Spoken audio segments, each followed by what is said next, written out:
રાજ્યભરમાં ગેરકાયદેસર રીતે વસવાટ કરતા વિદેશી નાગરિકો સામે ગુજરાત પોલીસે એક મોટું મેગા સર્ચ ઓપરેશન હાથ ધર્યું છે।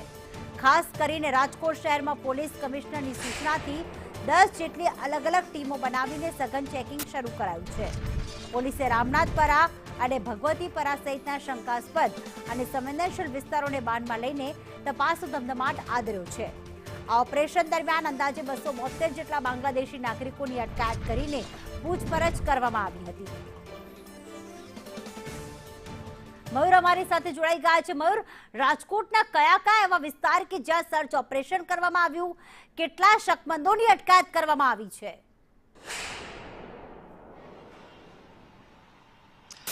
પ્રીતિ, રાજભર ચાલેલા ઓપરેશનને સર્જિકલ સ્ટ્રાઇકની સાથે સાથે ડેલ્ટા હન્ટ એવું નામ આપવામાં આવ્યું હતું। અલગ અલગ 10 ટીમો દ્વારા રાજકોટના રામનાથપરા, ભગવતીપરા, સોની બજાર સાથે સાંકળાયેલા જે જૂના રાજકોટના વિસ્તારો છે ત્યાં તપાસ કરવામાં આવી હતી।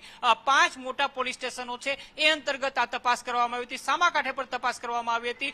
મોરબી રોડ તરફનો જે પછાત વિસ્તાર છે ત્યાં પણ તપાસ કરવામાં આવી હતી।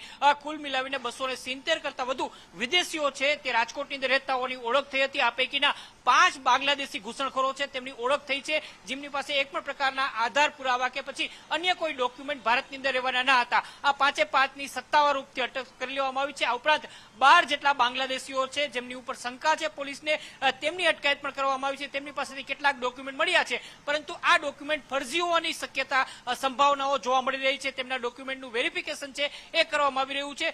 ઝડપાયેલા લગભગ 30 કરતા વધુ લોકો છે તેમની રાજભર પૂછપરછ કરવામાં આવી હતી। આ પૈકીના 5 લોકો છે એ ઘૂસણખોરો હોવાની વિગતો સામે આવતા જ તે અંગે ગૃહ વિભાગને જાણ કરી દેવામાં આવી છે। એમની સામે કાર્યવાહી કરવામાં આવશે।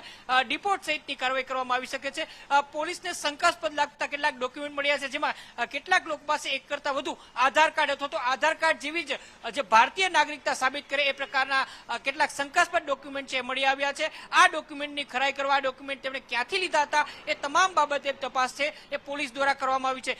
ગૃહ વિભાગની સૂચનાથી પોલીસની આ સૌથી મોટી સર્જિકલ સ્ટ્રાઇક અવૈધ રૂપથી એટલે કે ગેરકાયદે રૂપથી રહેતા જે વિદેશીઓ છે રાજકોટની અંદર તેમની ઉપર કરવામાં આવી હતી। રાતભર ચાલેલી કાર્યવાહી બાદ ગૃહ વિભાગને આખો આંકડો આપી દેવામાં આવ્યો છે। પ્રાથમિક રૂપથી રાજકોટ પોલીસે તેમના દ્વારા માહિતી આપવામાં આવી છે કે 5 જેટલા લોકો છે એ ગેરકાયદે રહેતા હોવાની અને તમામ બાંગ્લાદેશી હોવાની વિગતો છે એ જાહેર કરવામાં આવી છે। બિલકુલ, આભાર મયુર તમામ વિગતો માટે। વધુ અપડેટ માટે આપના સંપર્કમાં રહીશું।